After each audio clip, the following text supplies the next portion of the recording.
Hey everyone, and welcome to F8. We're really glad to have you here with us today.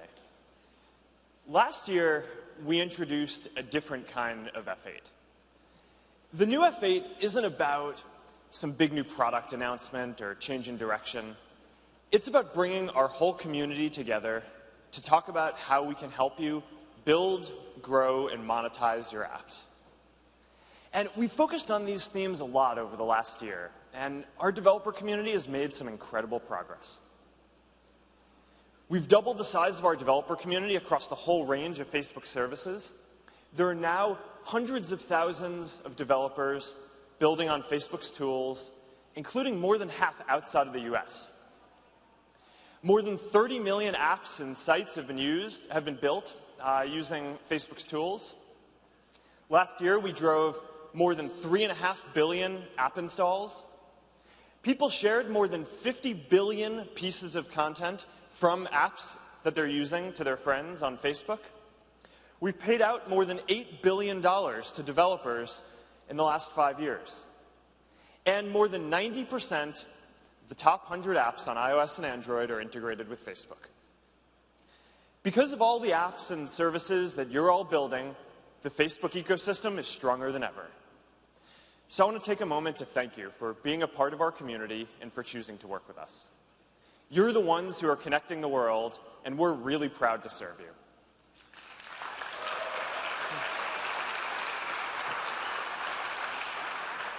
So today, I want to talk about how our community is going to continue making progress. And I want to start with the two major themes that we introduced at last year's F8. The first theme is stability. Because to help you build, grow, and monetize your apps, you need to be able to really rely on our platform. So last year at F8, we committed to making our platform really, really stable. And we even changed our mantra from move fast and break things to move fast with stable infra. Because we recognize that when you're operating at scale, stability is how you move quickly. We introduced a 2-year stability guarantee for all of our major and core APIs. We committed to fixing all major bugs within 48 hours, and I'm proud to say that we hit both of these things. We also wanted to deal with the smaller bugs that you report. So we had an internal goal to reduce the number of bugs in the system by more than 66%, and we hit that. And this year we want to go even further. So starting today, we're making a new commitment to fix more than 90% of the small bugs that you report within 30 days. And that's in addition to the 48-hour commitment on fixing any major bugs. We're also introducing a bug dashboard so you can track how we're performing against this goal. And when you submit a bug, you'll know when you can expect it to get fixed. All right, so we're continuing to build on this important theme of stability for our community. All right, now let's talk about our next theme. In all of our products and our platform, we want to make sure that we always put people first. You know, we're all here to serve the people who are using our products. So we need to make sure that we always put them first by making sure that we keep everyone safe and by giving people more control over their experiences. Because when people feel good about their privacy and their security, that's when they're open to trying new experiences, like all of the apps that you're all building. So here's how we're approaching this. With Facebook Login, our aim is to give people complete control over the information that they share with apps. Facebook Login continues to be by far the most popular way that people want to log into apps. And today, more than 80% of the top 100 apps use Facebook Login. Last year at F8, we introduced a new Facebook Login flow that gives people even more control over the information that they're sharing with apps. We created a simple review process to make sure that developers aren't asking for more permissions than they really need. And since making this change, apps are now requesting 50% fewer permissions than they were before and are seeing more than 10% increases in the rate of people logging in. Now, over the next month, more apps are going to migrate over to the new login. And we think that these changes are going to make people feel a lot more comfortable and make the ecosystem a lot healthier overall. Now, another effort that we're focused on is helping developers protect people's security. Last month, we announced a new platform called Threat Exchange that allows companies to exchange information about malware and cyber attacks. Malware is getting more sophisticated, and it's increasingly challenging for any one company or developer to keep up with all the different threats that are out there. And we saw this firsthand last year when there was an attack that was spreading spam on Facebook, and anyone who came in contact with it had a really bad experience. Now, when we investigated this, we found that the attacker's infrastructure was actually hosted on the platforms of other technology companies in our industry. Now, the reason why attackers do this is because they assume that developers aren't communicating and sharing with each other. So in this case, we just called up these other companies and we stopped the attack. But this taught us a bigger lesson, and it's what motivated us to create Threat Exchange. Now, we're growing this slowly, but we've already heard from thousands of developers who want to join. These are some of the folks who are already in. But we've heard from a lot of folks who want to join from industries as different as health and finance and media and retail. And we're going to be adding more developers soon. So if you think you have some security information that could benefit the whole community, let us know. All right, so these are some of the ways that we're working to create a more stable platform and to put people first. These are the themes that we started talking about at last year's F8, and we're going to continue focusing on them to serve our community better and to help all of our developers build, grow, and monetize your apps. All right, now let's talk a bit about the future. Over the last few years, Facebook has really evolved in our approach to how we connect the world. Facebook used to be this single blue app, and it did a lot of different things. Now Facebook is a family of apps.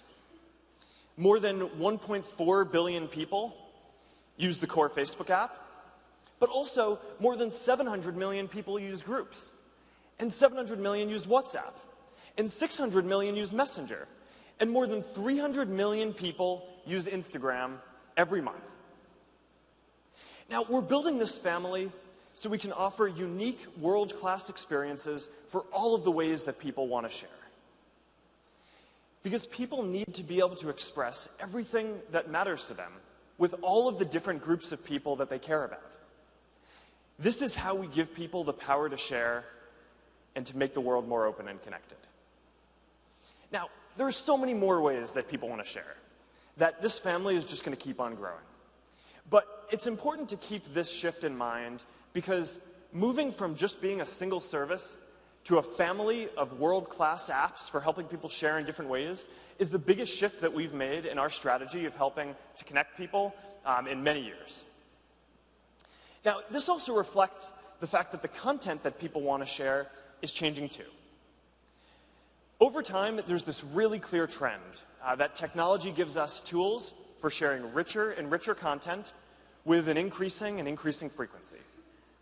So if you look back at Facebook 5 years ago, most of the content that people shared was text, right? Status updates and wall posts. Now, today, it's photos and other visual content. If you fast forward 5 years, it's going to be video. And if you look out even further beyond that, it's probably going to be even more immersive content like VR and AR. Now, at the same time as we're seeing this trend towards increasing richness of content, we're also seeing that the frequency of sharing is increasing. You know, now everyone has messaging apps and Groups apps on their phones that allow us to constantly stay connected with all the people that we care about and share many more times each day than we've been able to in the past. So this is a really big opportunity. But we can't do it alone. Because all of the different things that people want to share are happening in all of the different apps that you're building. So in order to keep up with this future, where people are going to want to share all these new kinds of content, we need to be able to build tools for you to enable people to share all of the different kinds of content that they're producing with all the people they care about. So we're going to go about doing this by preparing for a future where there are going to be all different kinds of content that people want to share to all different kinds of people.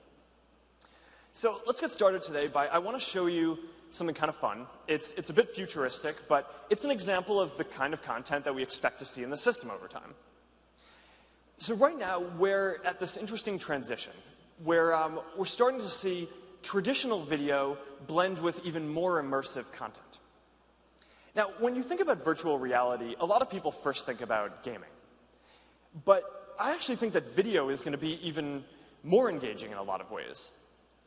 So these are spherical videos.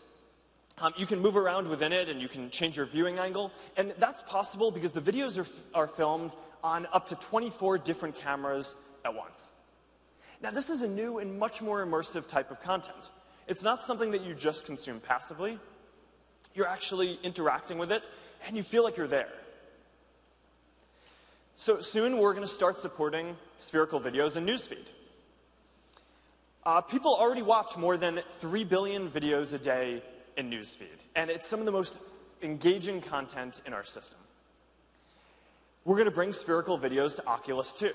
You're going to be able to put on your headset and just feel like you're really there. So we're actually experimenting with live spherical video here today. We have a spherical camera filming at our headquarters down in Menlo Park. So after this session is done, you can head over to our humorously and ironically named teleportation station to get a sense of what our crew down at Facebook headquarters feels about F8. All right, so now moving on, continuing this theme of all of these different kinds of content that we want to enable people to share, but moving to something that's a little bit more in the present. The next thing we want to do is make it easier for people to share all of the different kinds of content that they're creating in your apps with all of the different people they care about across the whole Facebook family of apps. So we're going to simplify our interfaces for sharing from apps to Facebook family. Now, today there are actually more than a dozen different ways that you can share from an app into Facebook. And that's because, there are all these different interfaces on iOS and Android and Windows Phone and mobile web and desktop. Now, what all these different versions mean is that whatever the best version is not what everyone is using today. And we've heard this feedback very clearly from everyone in our community and our developers, that they want us to fix this. Because people want to be able to share into messages, right? People want to be able to share into groups. People never want to be surprised by what their content is going to look like when they share it. So today, we're going to fix this. We're introducing an elegant and consistent way to share from all of the different apps that you're building across the whole family of different Facebook services. So the new share sheet creates a consistent experience for everyone using apps to share with anyone they want, including in Messenger and groups. So if you want to share that run that you made with just a few people instead of all of your friends on Facebook or Instagram, now you can do that in exactly the same way that you would have previously shared into a feed. So this is just the first step towards creating better sharing experiences across this whole family of apps. And we're going to have a lot more to talk about in this vein over the coming few months. All right, now the last area that I want to talk about is focusing on building platforms across our whole family of apps. Now, one of the fastest growing and most important members of our family is Messenger. We launched Messenger about 4 years ago, and now more than 600 million people are using Messenger to communicate every month. And as Messenger has grown, we think that this service has the potential to help people express themselves in new ways, to connect hundreds of millions of new people, and to become a really important communication tool for the world. So over the last couple of years, we've been building Messenger into a service that can help you express yourself in many more ways beyond just simple text messages. We added basic staples like photos and video. We added stickers to help people easily express any emotion. We added location so that you can easily tell your friends where you are. We added voice calling recently. And now already, Messenger accounts for more than 10% of mobile VoIP calling globally, and it's growing really quickly. And we just started rolling out payments, and that was just last week. So we're continuing to develop new things. We have a lot more planned in the months ahead. But until now, we've focused on improving Messenger by building all of these features ourselves. So today, we're going to talk about the next step in our Messenger strategy. Today, we're introducing Messenger Platform. It's a new platform that developers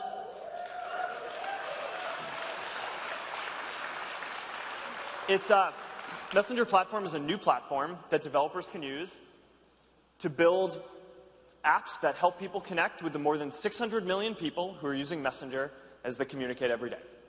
So by opening up Messenger as a platform, we're going to be able to help people express themselves in rich new ways and make their conversations better. So now there are going to be a lot of things that we can do with Messenger platform over time. Right? This is a really exciting, big new area and opportunity. But we want to start small and focused today. So we're going to talk about two things. And the first is giving people more tools for expression. I'm going to show you quickly how this works. So we're expanding the Composer in Messenger. So now you're going to be able to easily inline find different services that help you say anything you want better. And you're going to be able to discover these services right in line. And they're going to deep link right to the App Store so that you can download them very easily. And you can create content. You can share it directly into Messenger. And what you're going to see is that your friends are going to be easily able to reply and install the apps that you're sharing with them. So here's an example of just a really quick video that we made right before this with an app called JibJab. I sent this to our developer team who's working on Facebook platform, congratulating them on shipping this. And yeah, it's simple. It's fun. It's easy. All right, so we're really excited about about the new kinds of things and creative tools that we're going to be able to enable with Messenger platform. And there's a lot more to do here, but we're really excited to see what you're all going to be able to do, even with these fast and simple tools that we're rolling out first. All right, now the second thing that we want to talk about is making Messenger a place where you can easily communicate with the businesses you care about, in addition to the people you care about. So currently, if you want to get in touch with a business, most of us probably still call them. But, I don't actually know anyone who likes calling businesses. Right? I mean, it's just not fast or convenient, and it definitely doesn't feel like the future. So, think about how useful it would be if you could just message a business and instantly get information about whatever you need, make a reservation, buy something in line, change shipping information in times. So today, we're introducing a way for you to communicate with businesses right through Messenger. And we think that the key to making this experience good is starting these conversations at the right time. So for example, right after you purchase something online, if you need to change your order, you're going to be able to do that right in Messenger. You're going to receive a receipt as well as shipping information. You can track your package. Helping people communicate more naturally with businesses is going to improve, I think, almost every person's life, because it's something that everyone does. So I'm really excited to see how people start to use this and businesses start to use this when we start rolling it out pretty soon. Now, we're already working with a small set of partners on this, and this is something that David is going to talk about along with the rest of Messenger platform in just a moment. All right. So those are just a few of the things that we're focused on for developers as we think about the future of sharing. And for the rest of this talk today, we're going to focus on all of the ways that you can use the Facebook family to build, grow, and monetize your apps.